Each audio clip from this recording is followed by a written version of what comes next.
The router comes with a USB power brick, LAN cable, USB cable and paperwork. Connecting to the router and using the UI was very simple and easy, as was connecting to surrounding open Wi-Fi networks to provide firewall protection to my devices. Using WireGuard for VPN protocol is recommended as I got more than 80 Mbit speeds to my home server when transferring files. The UI was very snappy and there was a lot of RAM remaining for running web servers and other programs such as transmission, Slate dashboard and more. Then USB port and card SL. The only downside is that it requires external power from either a power bank, the USB brick or a laptop, but when traveling you usually have those things with you, so it is not a big deal in reality. The USB port can be used to pass through power to charge say a phone, so the router can be in line when charging, letting you use the phone charger to power the router.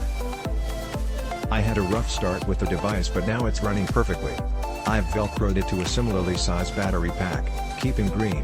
It's also on Amazon, and now have the perfect, as portable as possible travel router / recharge station / media server / VPN router.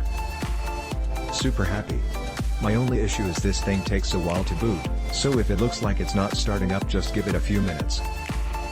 I've purchased several hotspot repeaters from various vendors over the years.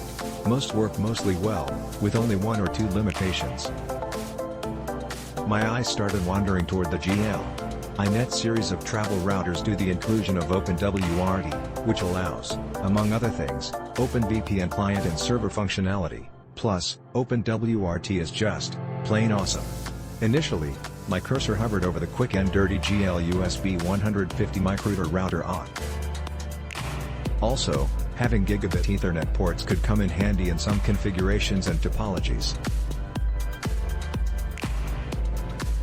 So, I opted for the bigger, faster, slightly more expensive GL-AR750S Slate travel router and couldn't be happier. This little router / hotspot repeater is incredibly full-featured, supports 433 megabits per second, PHY layer 5 GHz Wi-Fi, Gigabit Ethernet LAN and WAN ports, and even acts as a USB flash drive and HD. Tests using a 5 GHz WAN connection and 5 GHz LAN connection.